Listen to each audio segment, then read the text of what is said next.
what industry wants and the right thing to do. He basically feels that they are the same.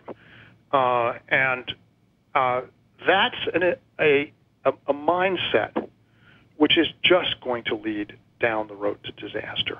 I think it's very likely that he will, if the outcome of the election is that John McCain becomes president, he will come into the administration with an extremely high position, and then you will see essentially no progress on regulatory improvement in the financial sector. The problem with that is that people will then lose confidence around the world. The investment community will lose confidence in the transparency and the honesty of the American financial system, and we will all suffer from that. I'd just like to cut in real quick here and mention that we're on The Truth About Money with John Sackowitz and Jay Johnson. And if you'd like to send in questions, email them to dj@kzyx.org. That's dj@kzyx.org, and we'll try and answer them for you. We've already have a few questions. Before we leave Phil Gramm, and this guy burns my ass raw, it's just one of my pet peeves.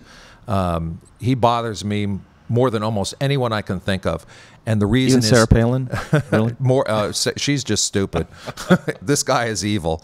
And he's a hypocrite. That's what bothers me. You know, here he is waving the flag of free market capitalism, waving the flag, the head cheerleader of with the two pom-poms and the splits and everything else. Now that's a visual. Yeah, free market. Maybe his wife should be a better visual of free market capitalism. And yet this guy is almost for socializing everything. I mean, when you think about it, Fannie and Freddie have been socialized in this conservatorship.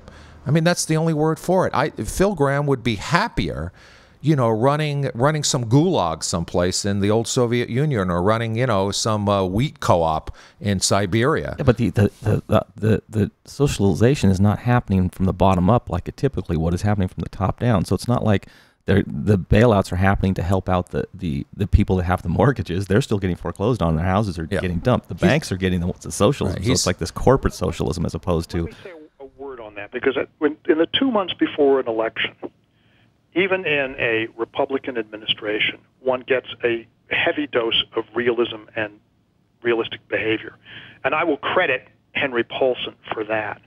I don't know that he had any alternative at this point than to take these companies under the so-called conservatorship. What was the point of it? It was to reassure investors around the world, in China, the Saudi Arabian Monetary Authority, Japan, and others who hold a lot of this agency debt, that it was in fact going to be serviced, that it was as good as U.S. government debt itself. That was the point of the action. There's a lot of rumors that these guys were really very worried that they would, in fact, these companies would go into bankruptcy, and in addition to having the shareholders wiped out, they would also not get paid. If I were Paulson, and particularly in this position that this administration is in, I would have taken the same steps.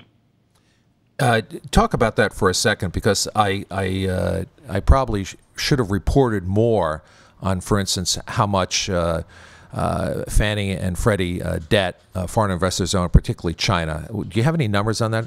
My understanding is that the Chinese hold on the order of $400 billion. I mean, it's very large sums. Yes. They in the agency debt, and the reason they did that is that it pays a little bit more than U.S. Treasuries, and they were under the understanding that it was just as good. And if it turned out it wasn't good, this was going to be held to pay for the dollar, for the inflation in this country. We would have all have suffered a very immediate reality check on this whole business. The question will come up next year. What happens then? And there will be some. Alan Greenspan is already saying what should happen next year is these entities should be privatized and downsized and basically gotten rid of. In which case, there will be no more New Deal presence in the housing market, no more government-sponsored entity that gets you your 30-year mortgage at a fixed rate. That basically will dehouse a large part of the American middle class over time. The other choice is to leave it in the public sector or to try and recreate a kind of mixed public-private entity. And I think Democrats and liberals and progressives have to think very carefully about which of those two is better. We're going to get to that 30-year debt issue in a second. I was a hedge fund manager for years, and my bailiwick was swaps and derivatives. And in addition to credit default swaps, I did a lot of currency swaps.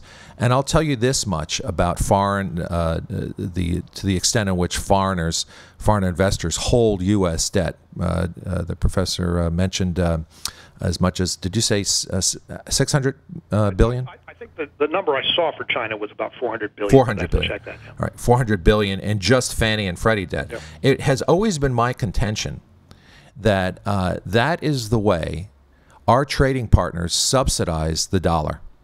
When you look at the hyperinflation of money supply, the dollar has collapsed by more than half in the last decade easily. It should have fallen even more, given the rate at which we print money in this country, without ever paying it back and without ever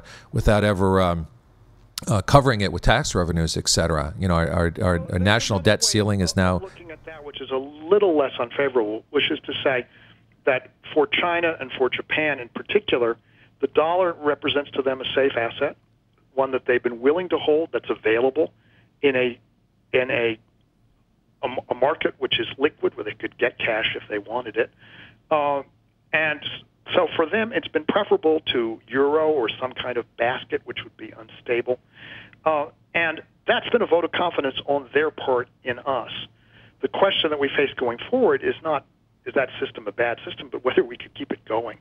And that's the problem I have with people like Phil Gramm, is they seem intent upon basically alienating the worldwide community, which has liked the dollar, uses the dollar, and has been, as you say, an enormous support to our standard of living ever since the Second World War, frankly. I mean, a major piece of why America remains a leading country in the world is that the rest of the world has wanted us to be in that position because they've trusted us. But I can see the day where the dollar will not be the international unit of currency. And I think that has a lot to do with what kind of government we have going forward.